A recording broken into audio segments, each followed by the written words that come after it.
Hey kiddos, welcome back to my channel Priya Singh Maths Mania, and I am Priya Singh, and here we are again with the chapter 5th of class 10 AP Arithmetic Progression, and with the following question of 5.2 exercise question number 6.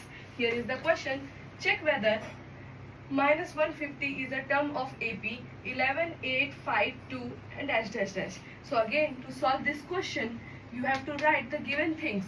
What is your AP? Just first write is what is your AP. Your AP is 11, 8, 5, 2, 2 dash dash dash.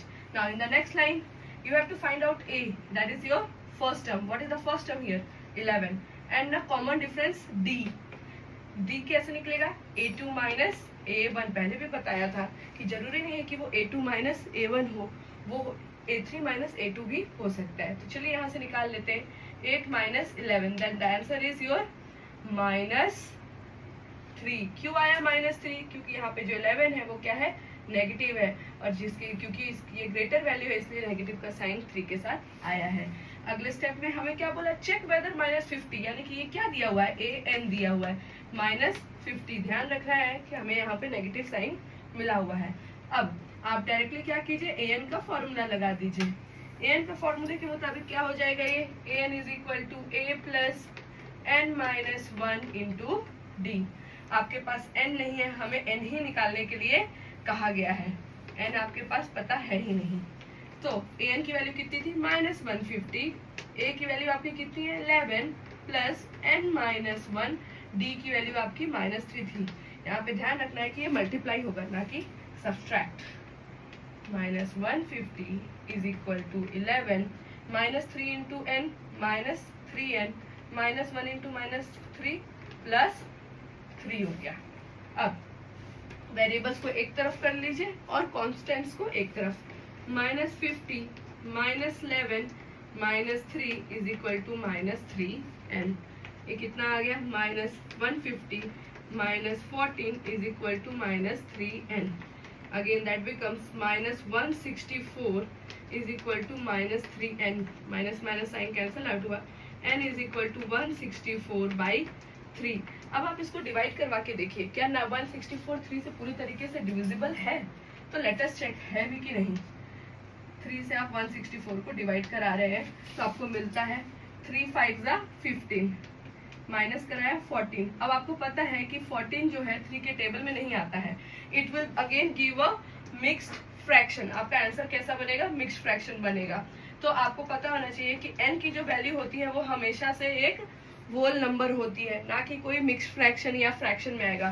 सो यहाँ पे आपको ये पता चलता है कि 150 जो है उसकी वैल्यू वो कोई एपी का टर्म है ही नहीं जो एपी हमें दी गई है.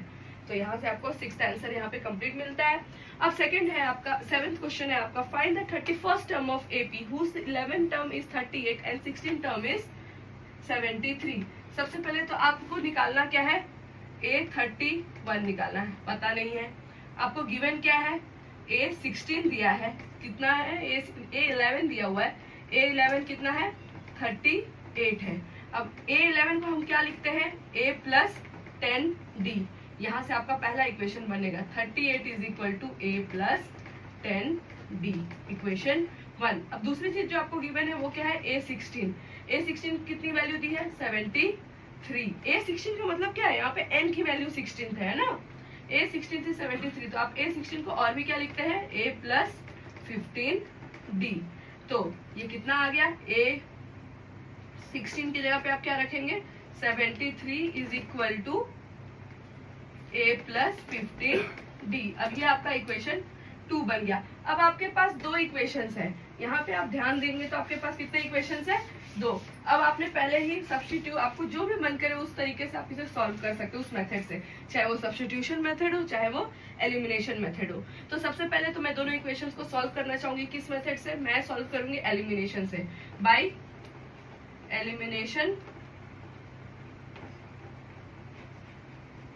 मेथड. तो एलिमिनेशन मेथड से इनका क्या होगा?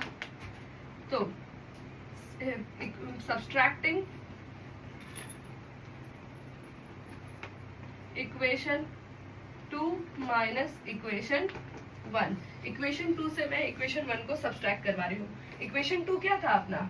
73 is equal to a plus 15d और दूसरा है 38 is equal to a plus 10d। अब यहाँ पे आप माइनस का साइन जैसे ही पुट करते हैं, यहाँ पे जो प्लस में थे वो सारे साइन नीचे क्या होंगे, चेंज हो जाएंगे, माइनस में आ जाएंगे। तो 73 में से आपने 38 माइनस किया तो क्या आएगा, 13 में से 8 गया 5 बचा, 6 में से 3 गया 3 बचा। इधर पे a कैंसल आउट हो गया, यहाँ क्या बचा, 15 में से 10 गया 5d। तो d की वैल्यू क्या आ गई, 35 divided by 5 that is equal to 7। तो आपका कॉमन डिफरेंस क्या निकल गया, 7 निकल गया। अब चाहे आप इक्वेशन 1 में पुट कीजिए, मिल चुकी थी। अब हम क्या निकालेंगे, a की वैल्यू निकालेंगे। तो हम क्या लिखेंगे, from equation first we get, क्या मिलता है हमें, इक्वेशन 1 क्या था हमारा, 38 is equal to a plus 10d था। अब 38 is equal to a plus 10d है, तो आप यहाँ पे a की वैल्यू निकाल लेंगे, a प्लस 10 इंटू 7। तो ये क्या आ जाएगा, 38 is equal to a plus 70।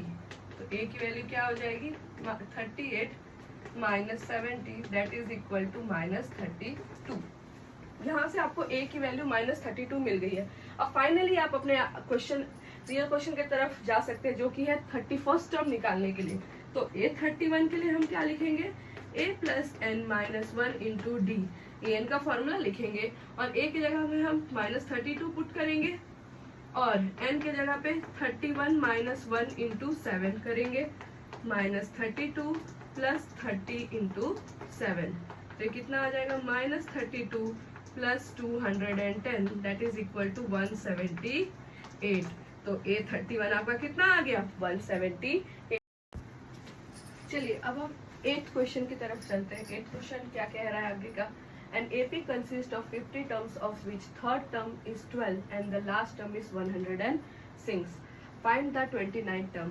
तो सबसे पहले जो गिवन है वो लिख लेते हैं। अब यहाँ पे एक क्लियरली इंडिकेशन दिया हुआ है कि 50 टर्म्स है उस AP के, यानी कि आपका टोटल नंबर ऑफ टर्म्स कितने हैं, 50 है, ठीक है। पर अब एक और चीज दी है कि a थर्ड टर्म इज 12, यानी कि a3 इज इक्वल टू 12 और लास्ट टर्म जो आपका दिया हुआ है वो कितना दिया है, 106 दिया हुआ है। तो यहाँ पे ध्यान देने लायक बात कौन सी है कि लास्ट टर्म दिया है 106 और आपको पता है कि इस AP में टोटल कितने टर्म्स है, 50 टर्म्स है। तो ये जो लास्ट टर्म है उसका nth वैल्यू क्या है, 50th है और an यानी कि a50 कितनी है, 106 है। तो चलिए इससे हमें दो इक्वेशंस मिलेंगे। पहला इक्वेशन यहाँ से हमें मिलेगा, ये क्या होगा, a plus 2d is equal to 12, equation 1। दूसरा इक्वेशन हमें यहाँ से मिलेगा, a plus 49d is equal to 106। ये हमारा सेकेंड इक्वेशन है। अब ये दोनों ही इक्वेशन को हम सॉल्व करेंगे, कौन से मेथड से, एलिमिनेशन मेथड से। Solving equation 2 minus 1 by elimination method. Elimination method से हम इसे क्या कर रहे हैं, सॉल्व कर रहे हैं। तो चलिए देखते हैं, एलिमिनेट कर रहे हैं, हटा रहे हैं।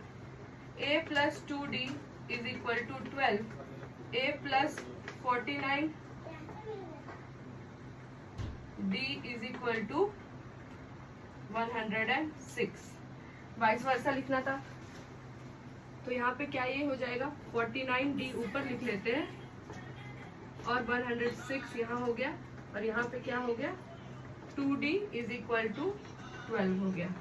जब आप एलिमिनेट कर रहे हो a एलिमिनेट हो जाएगा, ये क्या बचेगा, 47d इज इक्वल टू 6 में से 2 गया 4, 10 में से 1 गया 9। तो d कितना आ जाएगा, 94 डिवाइडेड बाई 47।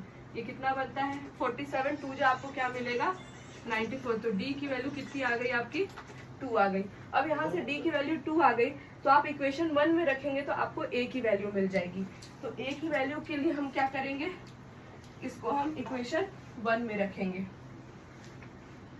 इसके आगे का हम कैसे कर रहे हैं, इक्वेशन 1 में, क्योंकि हमको d की वैल्यू कितनी मिली थी, 2 मिली थी।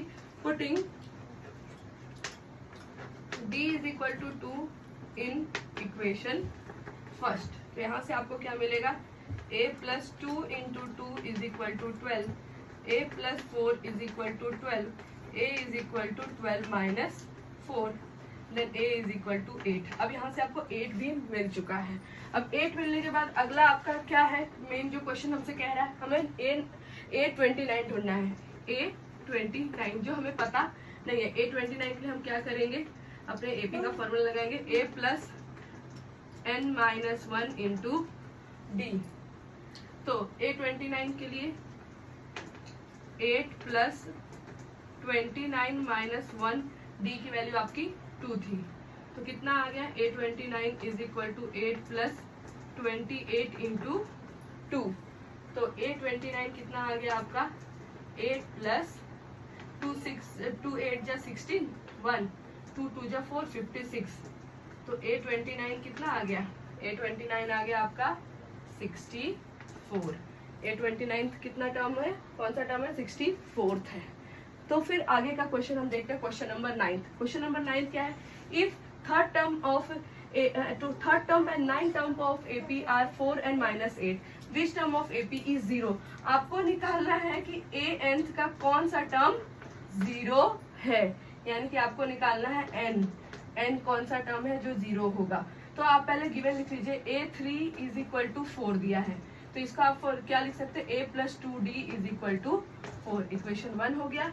a9 is equal to minus 8 दिया हुआ है, तो ये क्या बनेगा, a plus 8d is equal to minus 8, ये आपका इक्वेशन 2 हो गया। अब इन दोनों इक्वेशन को सॉल्व करते हैं, हम क्या करेंगे, 2 माइनस 1 ही फिर से करेंगे। तो आपको क्या मिलता है, ये एलिमिनेशन मेथड से ही कर रहे हैं, a plus 8d is equal to minus 8, a plus 2d is equal to 4। जैसे ही आप सब्सट्रैक्शन का साइन लगाएंगे, ये सारी वैल्यू जो पॉजिटिव है वो नेगेटिव हो जाएंगी। तो अब जैसे नेगेटिव होगा, ये क्या होगा, कैंसिल आउट हो जाएगा, a बचेगा क्या आपके पास, 6d is equal to minus 12, क्योंकि यहाँ दोनों ही साइन माइनस है, तो यानी कि दोनों ही ऐड हो जाएंगे और माइनस का ही साइन लगेगा। d इज इक्वल टू क्या हो जाएगा, minus 12/6 that is equal to minus 2। अब यहाँ पे देख रहे हैं कि d की वैल्यू आपको माइनस 2 मिल रही है, यहीं से आप चाहे तो a की वैल्यू निकालते हैं, चाहे क्या आपको निकालना ही है। a क्या हो जाएगा, putting d is equal to minus 2 in equation first equation में आप d is equal to minus 2 put कर दीजिए, तो ये क्या आ जाएगा, a minus 2 into minus 2 minus 4 is equal to 4, a is equal to 4 minus 4 that is a is equal 4 plus 4 that is a is equal to 8। a first term कौन सा आपका आ गया, a1 कितना आ गया, 8 आ गया। अब a1 8 आ गया, तो अब आपको उसके आगे की वैल्यू चाहिए, क्योंकि आपको पता लगाना कि कौन सा टर्म जो होगा वो 0 होगा। तो आपको यहाँ पे an is equal to a plus n minus 1 put करना है इंटू d। तो आपके पास an है, an क्या है आपके पास, 0 है, a कितना है, तो a आपके पास 8 है, प्लस n माइनस 1, क्योंकि n आपको पता नहीं है, d की वैल्यू आपको पता है जो कि आपकी माइनस 2 आई थी इस क्वेश्चन में।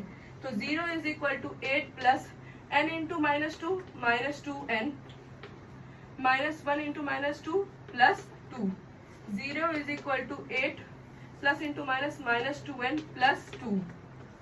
0 is equal to 10 minus 2n, n is equal to minus 2n is equal to minus 10, क्योंकि ये इधर इक्वल टू के उधर जाएगा तो नेगेटिव हो जाएगा। n is equal to minus 10 divided by minus 2, minus minus का sign cancel, n is equal to 5। तो यहाँ पे आपको n की वैल्यू क्या मिलती है,